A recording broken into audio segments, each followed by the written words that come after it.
আনা হয়েছে। প্রথম যে কোডটা ওয়েজেস কোড 2019 মজুরি সংক্রান্ত কোড। মিডিয়া এবং ডিজিটাল মিডিয়ার যারা রয়েছেন সাংবাদিক বন্ধু সকলকে আমি শুভেচ্ছা জানাই। আপনারা জানেন বর্তমান আমাদের রাজ্য সহ গোটা দেশে শ্রম কোড যে চারটা নতুন এসছে সে নিয়ে বিভিন্ন জায়গায় সংবাদ মাধ্যম বা আলোচনা চলছে।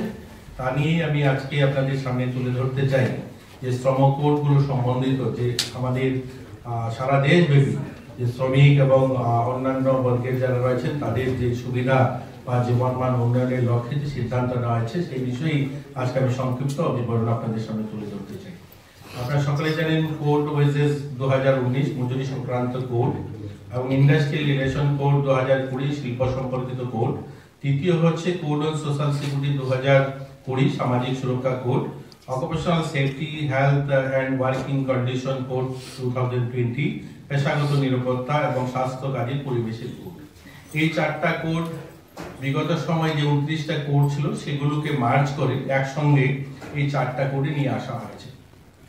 তার বড় কারণ হচ্ছে আপনারা সকলেই জানেন যে সমস্ত শ্রম কোডগুলো ছিল সেগুলো এক হয়তো ব্রিটিশ আমলের তৈরি করা, আর নতুবা স্বাধীনতার প্রথম দশকে তৈরি হওয়া যে কোডগুলো ছড়িয়ে ছিটিয়ে ছিল এবং বিভিন্ন রাজ্যে বিভিন্ন ধরনের সেগুলোকে ইমপ্লিমেন্ট করার ব্যবস্থা ছিল এবং বিভিন্ন ধরনের কাজের যারা পেশাগত ছিলেন বিভিন্ন ধরনের বিভিন্ন রাজ্যে তার মজুরি বিভিন্ন ধরনের সুযোগ সুবিধা সেগুলো বিচ্ছিন্ন ভাবে ছড়িয়ে ছিটিয়ে ছিল।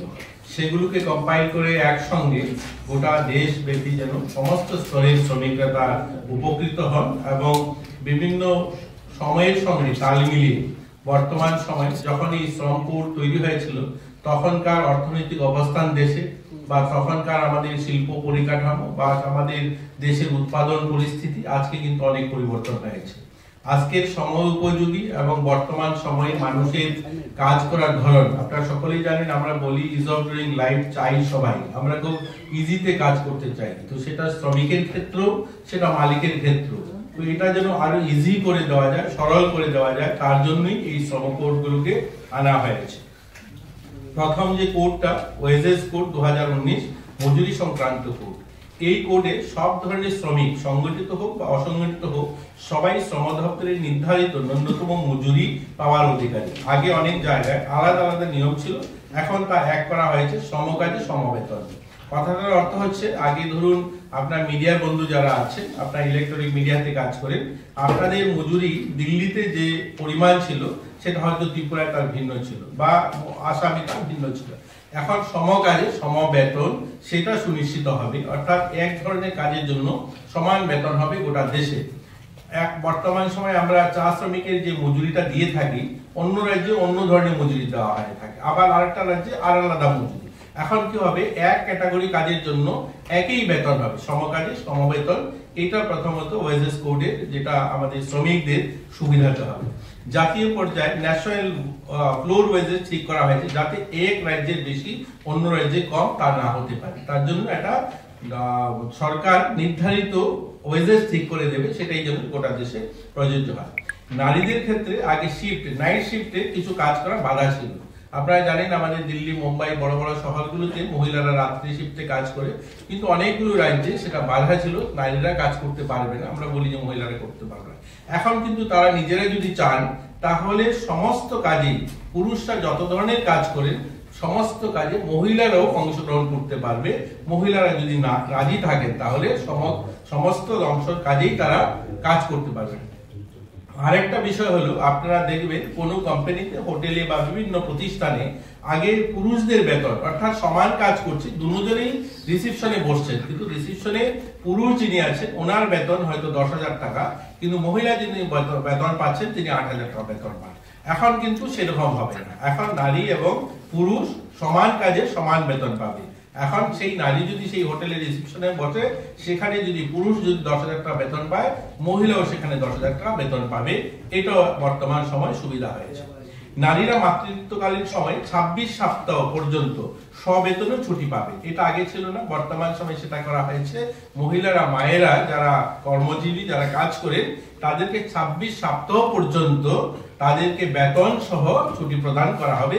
এটাও বর্তমান সময় এই কোডে তাদেরকে সুবিধা দেওয়া হয়েছে। এবং মহিলা শ্রমিক যারা হবেন তাদেরকে ৩,৫০০ টাকা মেডিকেল বোনাস দিতে হবে। আমাদের গর্ভবতী মায়েরা তাদের স্বাস্থ্য পরীক্ষা বা বিভিন্ন বিষয়ের জন্য প্রত্যেক কোম্পানি যেখানে তারা কাজ করবেন, এস্টাবলিশড কোম্পানি, সেখানে তাদেরকে ৩,৫০০ টাকা বোনাস দিতে হবে। পরিবারের সংজ্ঞা এবং তার বিস্তৃত পরিধি পরিবর্তন হয়েছে। একটা সময় আপনারা সকলেই জানেন, আমরা যারা পুরুষরা বিভিন্ন কলকারখানা ফ্যাক্টরিতে কাজ করি, আমাদের বলা হয় আপনাদের ডিপেন্ডেন্ট কাজ। তো আমার ডিপেন্ডেন্ট অর্থাৎ আমার ছেলে মেয়ে, আমার ওয়াইফ, আমার মা বাবা, এটা হলো পরিবারের সংজ্ঞা ছিল। এটার এবার পরিবর্তন হয়েছে। এটার ক্ষেত্রে মহিলা যদি হয় তাকে তার শ্বশুর শাশুড়িকেও ডিপেন্ডেন্ট বলতে পারবে। সে যদি চায়, একজন গৃহবধূ যদি বলে যে আমার শ্বশুর শাশুড়িও আমার মা বাবা, আমার শ্বশুর শাশুড়ি আমার ডিপেন্ডেন্ট, সেটাও মানতে হবে কোম্পানিকে, অর্থাৎ তারাও সেই সংখ্যার মধ্যে সে পরিবারের। ডিজিটাল মিডিয়াতে যারা কাজ করে, আইটি ওয়ার্কার বা ডিজিটাল মিডিয়াতে সহ অন্যান্য শ্রমিক যারা আছেন, তাদেরকে প্রত্যেক মাসে 7 তারিখের মধ্যে বেতন দেওয়া বাধ্যতামূলক এবং বেতন স্লিপ দিতে হবে। আগে বেতন স্লিপের ব্যবস্থা ছিল না। কোন কোন কোম্পানি বেতন স্লিপ দিতেন, কিন্তু অনেক কোম্পানি আছে যাদেরকে বেতন স্লিপ দেওয়া হতো না। এখন কিন্তু বেতন স্লিপ দিতে হবে এবং প্রতিদিন 8 থেকে 12 ঘন্টা, সপ্তাহে 48 ঘন্টা কাজ করানো যাবে। এটা দেখবেন, এটা নিয়ে একটু অপপ্রচার চলছে। বিভিন্ন সময় পলিটিক্যাল পার্টিগুলো বলছে শ্রমিকদের দিয়ে 12 ঘন্টা কাজ করানো হবে। এরকম নয়।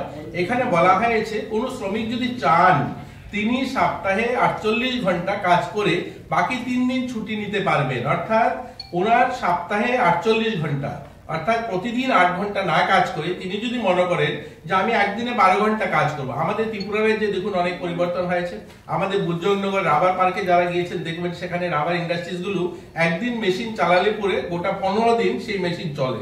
অর্থাৎ সেটাতে এত ইলেকট্রিসিটি কনজাম্পশন হয়, তার জন্য মেশিন বন্ধ করা হয় না, 15 দিন লাগাতার চলে।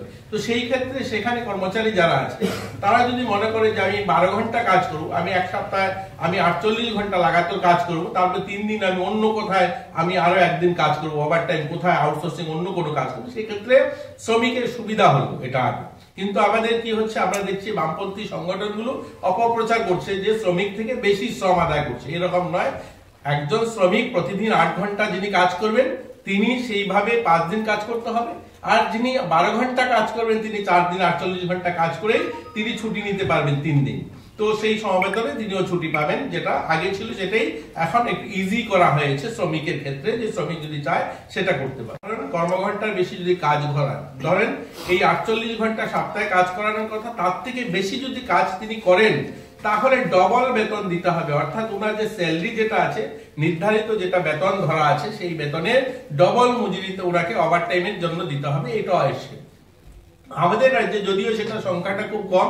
বিড়ি এবং সিগার শ্রমিক যারা, অর্থাৎ সেটা একটা যারা কাজ করেন স্বাস্থ্যের প্রতি একটু হানিকারক কাজ সেটা, তার জন্য সেই কাজে 30 দিন কাজ করলে বোনাস নিশ্চিত। অর্থাৎ একটা সময় ছিল যে 180 দিন কাজ করার পরে কর্মচারীরা বোনাসের জন্য দাবিদার হতেন, কিন্তু এই ক্ষেত্রে তিনি 30 দিন অর্থাৎ 1 মাস যদি বিড়ি বাঁধেন বা সিগারেট বাঁধেন তাহলেই তিনি কিন্তু বছরে যে বোনাস দেওয়া হবে সেই বোনাসে তিনি দাবিদার হবেন। এটা ছিল প্রথম।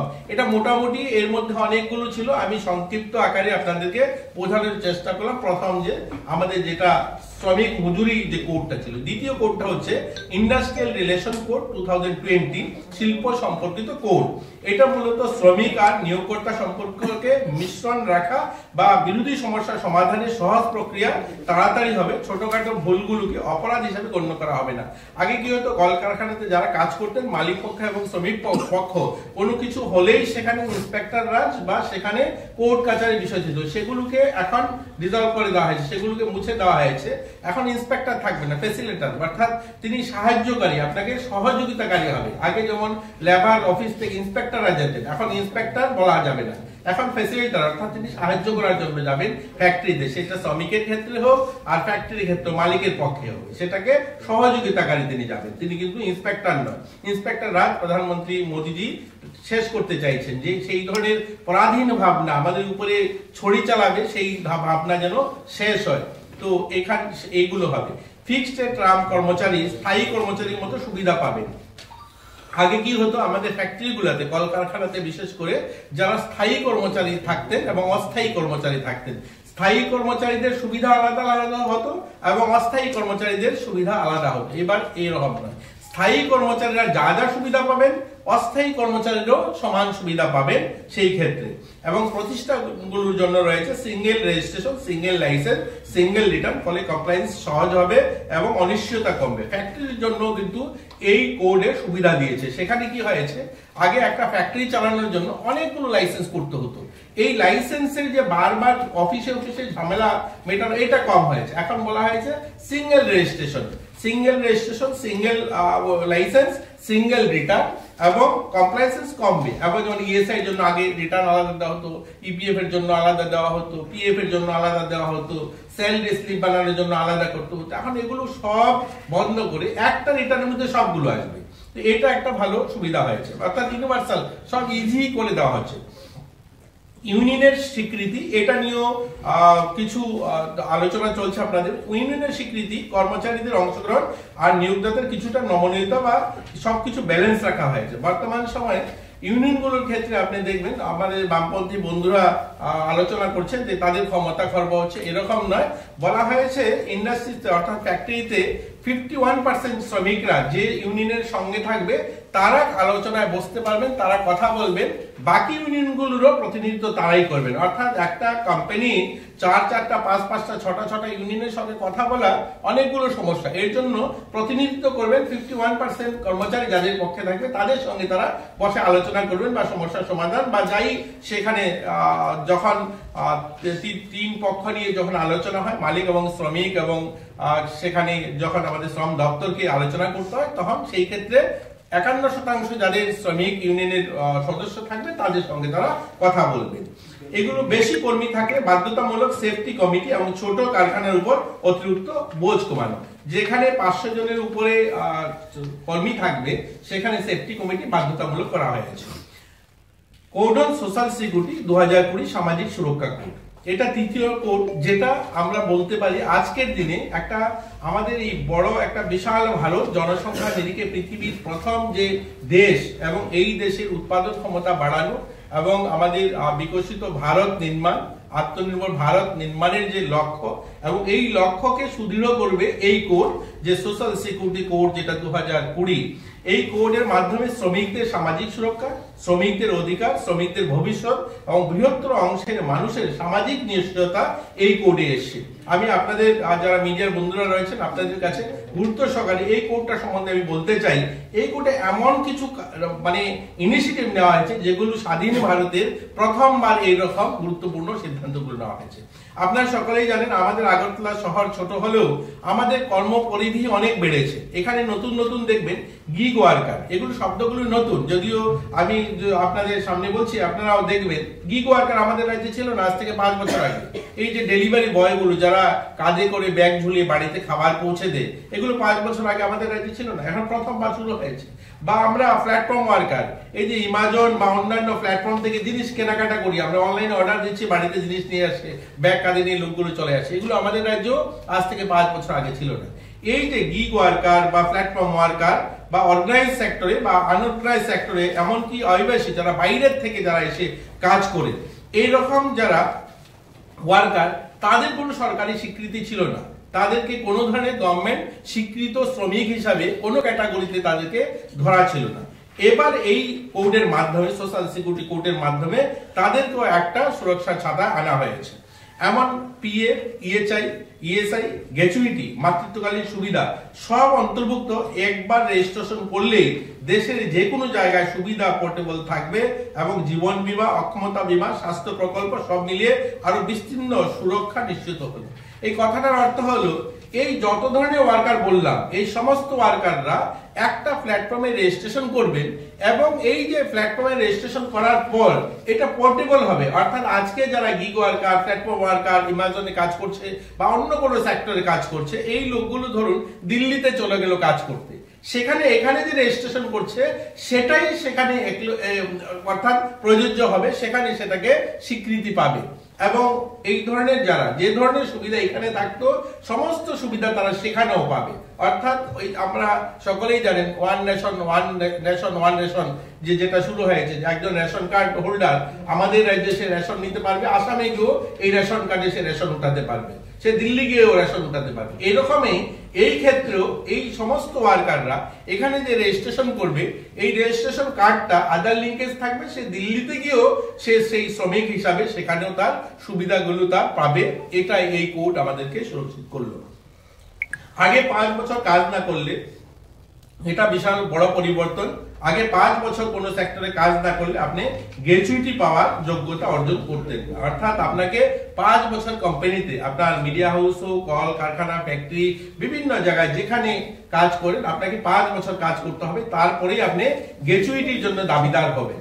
কিন্তু বর্তমান সময়ে 1 বছর যদি আপনি কাজ করেন, ফিক্সড টার্ম এমপ্লয়িরাও যদি 1 বছর কাজ করেন কোনো ফ্যাক্টরিতে, কলকারখানাতে, তাহলে আপনি গ্র্যাচুইটি পাওয়ার যোগ্যতা তৈরি হবে। আপনাকে সেই অর্গানাইজেশন গ্র্যাচুইটি দিতে বাধ্য হবে আপনাকে 1 বছর কাজ করলে পর। এটা ভীষণ বড় পরিবর্তন শ্রমিকদের জন্য। আগে 5 বছর একটা কোম্পানিতে কাজ করার পর এই সিকিউরিটিটা ছিল, কিন্তু আজকে 1 বছর কাজ করলে পরে আপনি গ্র্যাচুইটি পাবেন। সীমাবদ্ধ ছিল, এখন সারা দেশে প্রযোজ্য এবং ঝুঁকিপূর্ণ কাজে একজন থাকলেও ইএসআই দিতে বাধ্য। অর্থাৎ আগে কি ছিল, আমাদের রাজ্যে দেখুন ইএসআই অনেকগুলো ডিসপেন্সারি আছে, কুমারঘাটে ইএসআই ডিসপেন্সারি আছে, উদয়পুরে আছে, ধর্মনগরে আছে, আমাদের শ্যামলী বাজারে আমাদের ইএসআই হসপিটাল আছে, এবং আমরা একটা 200 বেডের হসপিটাল স্থাপন করছি ইএসআই হসপিটাল। কিন্তু সেভাবে আমাদের এখানে কিন্তু পেশেন্ট আসে না, কারণ ইএসআই হোল্ডার কম আমাদের এখানে। কারণ ইএসআই পাওয়ার যে ক্যাটাগরি, সেখানে বলা হয়েছে 10 জন যদি ওয়ার্কার থাকে তার বেশি হলে ইএসআই অন্তর্ভুক্তি হবে, আগে ছিল। বর্তমান সময় বলা হয়েছে যে কেউ যদি মনে করে কোনো কোম্পানি যে আমার শ্রমিককে 2 জন কর্মচারী আছে, জুয়েলারিতে কাজ করছে, আমি তাকে ইএসআই সুবিধা দেব, তাহলে সেই 2 জনকেই দিতে পারবে। বা এছাড়াও প্ল্যাটফর্ম ওয়ার্কার ছাড়াও আপনি যদি মনে করেন প্ল্যান্টেশন ওয়ার্কার, ধরুন আমাদের যারা কাজ করছেন চায় বাগানে, কফি বাগানে, রাবার বাগানে, এই ধরনের মালিক পক্ষ যদি ভাবে যে আমি আমার শ্রমিককে ইএসআই এর আওতা অন্তর্ভুক্ত করব, সেই ক্ষেত্রে তাদেরকেও করতে পারবে। এর জন্য ইএসআই যে সুবিধাটা, এটার পরিধি বেড়ে গেল। অনেক রাজ্যে আগে ছিল না, এটা গোটা ভারতবর্ষে সব শ্রেণী কর্মচারীর জন্য, সব শ্রেণী ওয়ার্কারের জন্য ইএসআই সুবিধাটাও লাগু হলো। 10 জনের বেশি শ্রমিক আছে এরকম প্ল্যান্টেশন, আপনারা জানেন আমাদের রাজ্যে 50-এর অধিক চা বাগান আছে, কিন্তু চা বাগানের শ্রমিকদের স্বাস্থ্য বীমা বলতে কিছু নেই। আজকে মুখ্যমন্ত্রী জন আরোগ্য যোজনা বা প্রধানমন্ত্রী যেটা আয়ুষ্মান, সেটা এই প্রকল্প ছাড়া বাগানের মালিক পক্ষ থেকে খুব সাধারণ প্যারাসিটামল ট্যাবলেট বা ছোটখাটো কিছু ছাড়া আর কোনো সুবিধা কিন্তু ছিল না। বর্তমান সময় তাদের জন্য, এই প্ল্যান্টেশন ওয়ার্কারের জন্য ইএসআই সুবিধা অন্তর্ভুক্ত হলো, এবং 5 হেক্টরের বেশি। এছাড়া আমি যেটা আপনাকে বলতে চাই, চা বাগান ছাড়াও 5 হেক্টরের বেশি জমিতে যাদের প্ল্যান্টেশন আছে, এই সমস্ত সেক্টরে যারা কাজ করেন, সেখানেও তারা ইএসআই দাবিদার তাদেরকে দিতে পারে। একদিকে 10 জনের বেশি কর্মচারী যদি হয় প্ল্যান্টেশনে, আরেকদিকে 5 হেক্টরের বেশি যদি জমিতে প্ল্যান্টেশন থাকে, সেখানে যদি কাজ করে, তারাও ইএসআই অন্তর্ভুক্ত হবে, এবং সেটাও তারা এই প্রথমবারের মতো এই সুবিধাটা পাবে। অকুপেশনাল সেফটি এবং হেলথ ওয়ার্কিং কন্ডিশন কোড 2020, পেশাগত নিরাপত্তা, স্বাস্থ্য, কাজের পরিবেশ কোড।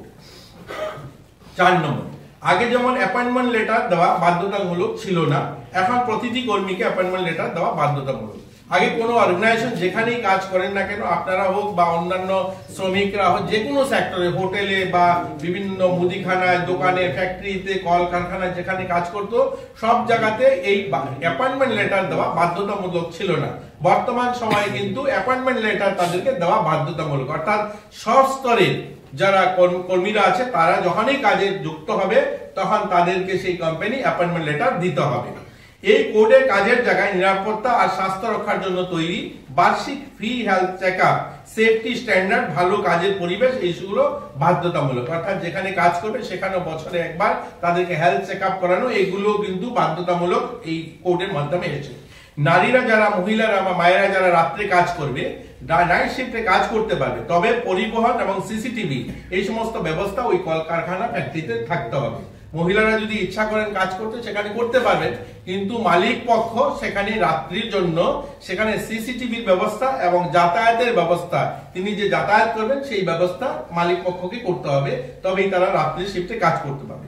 আউটসোর্সিং কর্মীদের দায়িত্বে থাকবেন। এখন এই কথাটা আপনাদের কাছে এটাও নতুন আমাদের রাজ্যের জন্য। আউটসোর্সিং আপনারা সকলেই শোনেন, বিভিন্ন সময় কথা আসে আউটসোর্সিং এর যারা কাজ করেন হাউসকিপিং এ বা গার্ড, যা হসপিটালে বিভিন্ন সাফ সাফাই কর্মীরা আছেন, এরা সঠিক সময় বেতন পান না। এটাও একটা বিভিন্ন সময় আসে, বেতন, বোনাস, গ্র্যাচুইটি, বিভিন্ন কিছু সুযোগ সুবিধা থেকে তারা বঞ্চিত হন। যারা কোম্পানি যারা পরিচালনা করেন তারা সঠিক সময় দেন না। এখানে বলা হয়েছে এই অ্যাক্ট আসার পরে, এই আমাদের কোড আসার পরে এখানে বলা হয়েছে প্রিন্সিপাল এমপ্লয়ার বেতন সময়মতো দেওয়া এবং সুরক্ষা নিশ্চিত করা। অর্থাৎ যে অর্গানাইজেশনে কাজ করবে, ধরুন স্বাস্থ্য দপ্তরে যদি ওই গার্ড কাজ করে থাকে বা হাউসকিপিং এর কাজ করছে, তাহলে যে এজেন্সির মাধ্যমে সে কাজ করছে তার যতটুকু দায়িত্ব থাকবে তার থেকে বেশি দায়িত্ব থাকবে কাদের?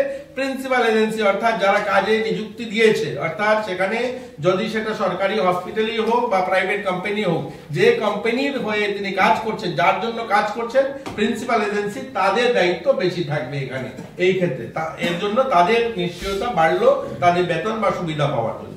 ডিজিটাল মিডিয়া কর্মী, ইলেকট্রনিক মিডিয়া কর্মী, প্রিন্ট মিডিয়া কর্মী, সাংবাদিক বন্ধুরা, ডাবিং আর্টিস্ট বা স্ট্যান্ড আর্টিস্ট। স্ট্যান্ড আর্টিস্ট মানে সিনেমাতে যারা শুটিং করতে গিয়ে যারা কাজ করেন, বা ডাবিং আর্টিস্ট যারা ভয়েস দেন বিভিন্ন সময় মিডিয়াতে বা অন্যান্য জায়গায়, সিনেমাতে, মুভিতে যারা ভয়েস দেন, এই রকম মিডিয়া কর্মী, সাংবাদিক যারা রয়েছেন, প্রিন্ট মিডিয়া কর্মী যারা রয়েছেন, তাদের ওয়েজেস, সেফটি সব অধিকার এই 4টা কোডে অন্যান্যদের যা যা সুবিধা রয়েছে সমস্ত সুবিধা এদের ক্ষেত্রেও সেটা লাগু হবে এই নতুন কোডের মাধ্যমে। অর্গানাইজ সেক্টরে যারা রয়েছে, আনঅর্গানাইজ সেক্টরে যারা রয়েছে, শ্রমিকদের জন্য নতুন করে একটি সোশ্যাল সিকিউরিটি ফান্ড তৈরি করবে গভর্নমেন্ট। তো মোটামুটি এগুলো ছিল একটা বিশেষ পরিবর্তন। তো আমরা বলতে পারি এই কোড আসার পরে যে ছড়িয়ে ছিটিয়ে বিক্ষিপ্ত যে আগে আমাদের শ্রম নীতি ছিল, তাকে কম্পাইল করে একটা সহজ সরল এবং এখান বর্তমান সময় উপযোগী এবং শ্রমিকদের কল্যাণকারী এই কোড এসে, এবং এই কোডের মাধ্যমে বিকশিত ভারত বা আমরা যে আত্মনির্ভর ভারতের কল্পনা করছি সেই ভারতের দিকে এগোবে, এই প্রত্যাশা নিয়ে এই কোডকে লাগু করা হয়েছে। पहले भी ये बहुत सारे नियम थे। दूसरा एक है जो बोनस के बारे में आपने बोला है, वेजेस के बारे में बोला है, तो देखा जाता था सबको समान नहीं मिलता था, बोनस भी नहीं मिलता था।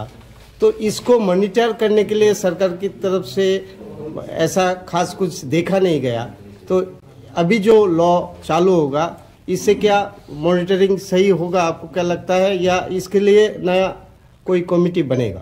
देखिए, इसलिए तो ये जो कोड लेके आया है, इसलिए अलग अलग प्रदेश में अलग अलग कोड के धरण था और सुविधा भी अलग अलग था। अभी इसी सरकार ये 4 कोड इसलिए लेके आया जो सबको इक्वल सुविधा मिले, और इसके लिए सिंगल, आपने देखा होगा, मैंने एक लाइन पढ़ा है यहाँ पे, सबके लिए एक पोर्टल बनाया जाएगा जिस पोर्टल में सबका एंट्री होगा और ये हर प्रदेश में ये लागू होगा। तो हमारा देखिए क्या हुआ नहीं है, उसको होने के लिए जो सुविधा मिला नहीं है हमारा वर्कर को, अभी सुविधा मिले, इसलिए ये कानून लेके आया है। देखिए, हमारे को उम्मीद से जीना है और आगे बढ़ना है। हम उम्मीद करते हैं इसी जो कोड आया है और इस कोड से जो हमारे जो वर्कर है, जहाँ पे ये लोग डिप्राइव थे और जहाँ जहाँ इनका अधिकार नहीं मिला है, अधिकार मिलेगा, ये उम्मीद करते हुए ही हम लोग आगे बढ़ेंगे। कोशिश करेंगे सबको न्याय मिले और सबको ये जो कोड के दौरान जिनका इनका अधिकार है पूरा वो मिलना चाहिए। सरकारी तरफ से मॉनिटरिंग रहेगा? बिल्कुल रहेगा, बिल्कुल रहेगा। রাজ্যের ক্ষেত্রে আগে এরকম দেখা গেছে যে শ্রম আইন বা শ্রমিক কোড ঠিকভাবে কার্যকর হতো না। এ নিয়ে বর্তমান রাজ্য সরকার, শ্রমিক মালিক পক্ষ এবং সরকার ত্রিপাক্ষিক কোন বৈঠকের চিন্তা ভাবনা আছে কিনা বা করবেন কিনা এই শ্রমিক কোড নিয়ে?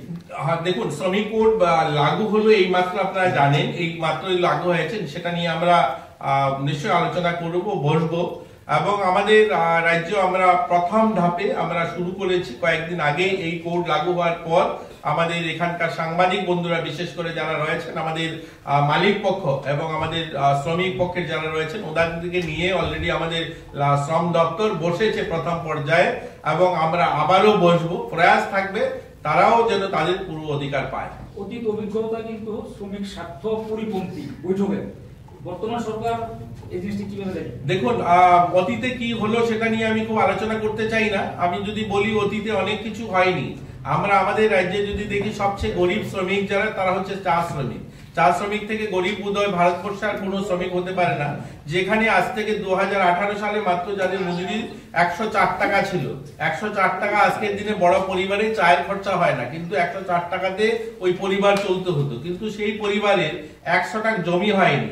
আপনারা মিডিয়ার বন্ধুরা যারা আমাকে দেখছেন শুনছেন, আপনারা কেউ বলতে পারবেন আপনাদের সঙ্গে লাইনে একজন চা শ্রমিক পরিবারে কেউ দাঁড়িয়ে সাংবাদিকতা করে কেন করে না? তারাও তো এই স্বাধীন ভারতের নাগরিক, কেন তাদের অধিকার নেই সাংবাদিকতা করার? কারণ তারা পড়াশোনা করার অধিকারী ছিল না, তাদের জমি ছিল না, বাড়ি ছিল না, ঘর ছিল না, তা পড়বে কি করে?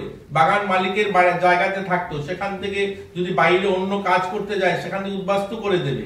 এই সরকারের প্রয়াস আজকের রাজ্যের অর্ধেকের বেশি চা শ্রমিক পরিবারকে জমির পাট্টা দেওয়া সম্ভব হয়েছে। এর জন্য নিরাশ হওয়ার কিছু নেই, আমরা আশাবাদী। কারণ যেহেতু এটা আমরা যেটা 50-60 বছর যে কাজটা করা সম্ভব হয়নি স্বাধীন ত্রিপুরায়, সেটা আমরা করে দেখিয়েছি 5 বছরে। আমরা প্রায় 4000 পরিবারকে জমির পাট্টা দিয়েছি, 5000 পরিবারকে প্রায়োরিটি গ্রুপ রেশন কার্ড দিয়েছি। এর জন্য আশাবাদী যে সেক্টরে শ্রমিকরা বঞ্চিত সেগুলো আমরা আগামী দিন ফুলফিল করতে পারবো, এটা আমাদের আশা, এটা আমাদের বিশ্বাস।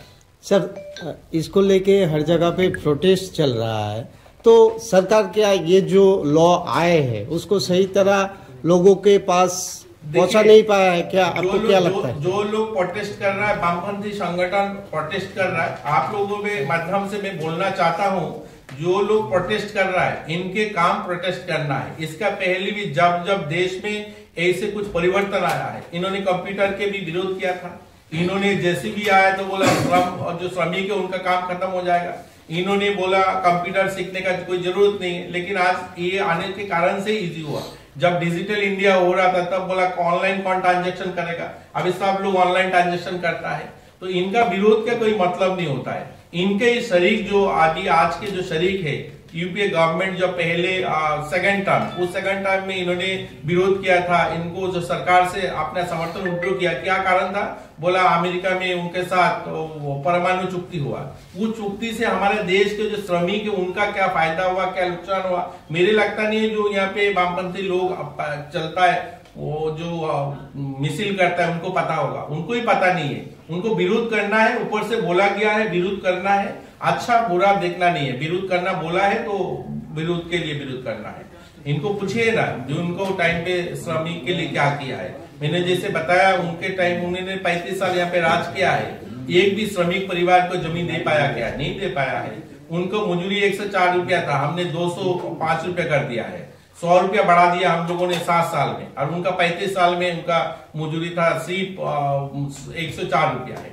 आंगनवाड़ी में उनका टाइम पे बोनस, मैं उस दिन बता रहा था, आंगनवाड़ी में बोनस मानिक सरकार जब मुख्यमंत्री थे 700 रुपया बोनस था, और उन्होंने 20 साल मुख्यमंत्री थे, साल में 100 रुपया दुर्गा पूजा के बोनस देता, तो उनका 20 साल में 2000 रुपया बोनस हो जाता था। सिर्फ 700 रुपया उनके टाइम पे बोनस था। हमारा सरकार आया तो 2300 रुपया हम लोग बोनस देते। सोचिए कितना परसेंटेज बढ़ा है। हमारा 7 साल में 8 साल के आया है, हम लोग 8 साल हुआ है, तो 8 साल में हम लोगों ने अभी 2300 रुपया देते हैं।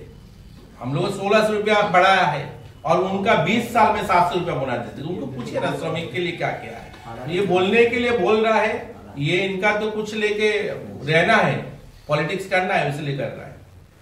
धन्यवाद सबाइके, नमस्कार।